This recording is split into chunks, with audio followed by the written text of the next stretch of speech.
Serial वसुधा में दोस्तों खुशियों की लहर दौड़ती हुई नजर आने वाली है, जहां पे अब देव को आने वाला है होश। जी हाँ दोस्तों, देव रिस्पॉन्ड करता हुआ नजर आ रहा है, लेकिन वो भी केवल और केवल वसुधा के एफर्ट्स और चंद्रिका के भिक्षा वाले भोग की वजह से। जी हाँ दोस्तों, वसुधा और चंद्रिका हो चुकी है सक्सेसफुल देव की जान को बचाने के लिए, और फाइनली अब देव रिस्पॉन्ड करता हुआ नजर आने वाला है। जैसे ही देव को पता पड़ता है कि उसको बचाने के लिए वसुधा ने इतना कठोर तप वाला व्रत रखा था और उसकी माँ ने इतना भयंकर काम किया है, इसके बाद वो अपनी माँ और वसुधा दोनों के सामने हाथ जोड़ता है और उसकी जान की कीमत वो समझता है कि इन दोनों ने चुकाई है।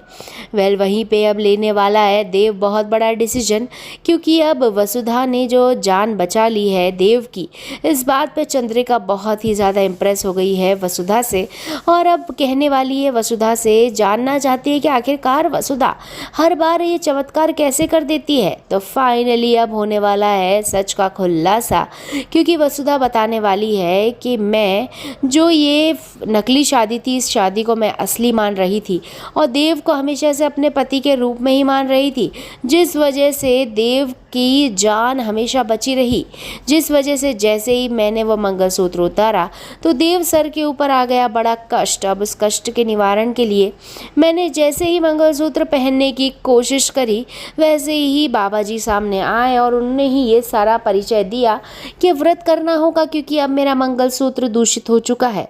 ये सारी कहानी जानने के बाद चंद्रिका के तो होशो आवाज़ ही जैसे उड़ जाते हैं, लेकिन उसके बाद चंद्रिका लेती है बड़ा फैसला, क्योंकि उसे अपने बेटे की जान की जो इतनी परवाह है, वो चाहती है कि वसुधा से देव शादी कर ले। अब देव ऑफर करने वाला है वसुधा को मंगलसूत्र, तो क्या वो मंगलसूत्र देव के हाथों से वसुधा पहनेगी? तो दोस्तों हम तो जानते ही है वसुधा देव से प्यार करती है और उसके साथ रहना चाहती है, लेकिन वसुधा एक शर्त रख देगी कि उसे कोई पत्नी का और बहू का हक नहीं चाहिए, उसको केवल ये चाहिए कि वो सभी लोगों की सेवा करे, यानी देव सर की सेवा, चंद्रिका की सेवा और पूरे परिवार की सेवा करना चाहती है। वो कोई पत्नी नहीं बनना चाहती, वो केवल धर्म निभाना चाहती है, उसे कोई हक नहीं चाहिए। तो इस बात पे क्या होगा निर्णय चंद्रिका का, देखना काफ़ी मज़ेदार होगा। और अब देव और वसुधा एक साथ हो गए तो करिश्मा की तो बैंड बजनी निश्चित है। तो क्या आप खुश है वसुधा देव के लिए? जल्दी से लाइक करके अपनी खुशी ज़रूर देता है। देखते